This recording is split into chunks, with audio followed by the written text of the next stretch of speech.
नांदेड़ जिले में पिछले 3 दिनों से जारी बारिश ने नांदेड़ को बेहाल कर दिया। नांदेड़ के सभी नदी नालों के पानी की सतह में मुसलसल इजाफा हो रहा है। विष्णुपुरी डैम के 14 दरवाजे भी खोल दिए गए हैं। शहरियों से गुजारिश है कि खतरे वाले मुकामात पर जाने से गुरेज करें। कई रास्ते और पुल ज़ेर आब हो गए हैं। इधर नांदेड़ शहर की सड़कें भी ज़ेर आब हो गई हैं। नशीबी इलाकों में कई फुट पानी जमा हो गया है।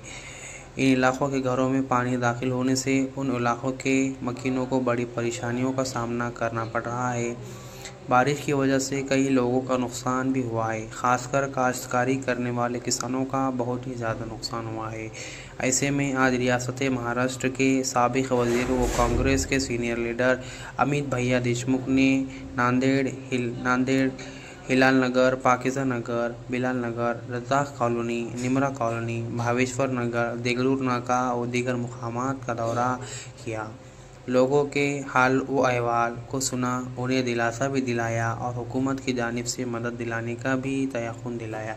इस मौके पर हल्क़े जुनूब के रुकन असम्बली मोहन राव अंबरडे, साबिक़ मेयर अब्दुल सत्तार, साबिक़ deputy mayor Abdul Gaffar, Shyam Darg, Satish Bhau Deshmukh Tarodekar, Vitthal Pawde, Shankar Patil Shinde, Abdul Rashid, Abdul Mukhtar, Ballu Seth, Javed Chaush, Aziz Qureshi, Javed JD, Dilip Patil, Eknath More व दीगर हजरात भी बड़ी तादाद में मौजूद थे।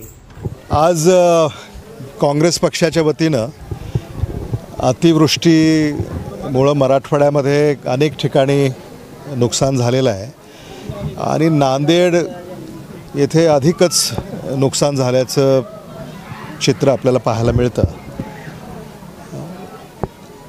पुराची परिस्थिती आहे, नदी ही पूर्ण भरून वाहते आहे आणि शहराच्या अनेक भागामध्ये पावसाचं पाणी शिरलेलं आहे। नागरिकांचे हाल झालेले आहेत। अनेक नागरिकांना स्थलांतरित करण्यात आलेलं आहे इतर ठिकाणी। शासनाला आम्ही ही विनंती करतो आहे की त्यांनी याचं सर्वेक्षण आता हे जे अतिवृष्टीग्रस्त किंवा आता पूरग्रस्त याच्यामुळं जे नुकसान नागरिकांचं झालेलं आहे याचं तातडीनं सर्वेक्षण करावं, याचे पंचनामे करावेत। अनेक नागरिक यांच्या घरामध्ये अजूनही पाणी आहे, त्यांचं सामान पाण्याखाली आहे, त्यांचं घर पाण्याखाली आहे आणि त्यांचं नुकसान झालं आहे। त्यामुळं रोजगार नाही आहे, कारण मोलमजुरी करून खाणारे हे सगळे लोक आहेत। त्यामुळं उपजीविकासुद्धा खंडित झालेली आहे आणि म्हणून त्यांना घरटी काहीतरी अनुदान हे दिलं पाहिजे। मला असं वाटतं की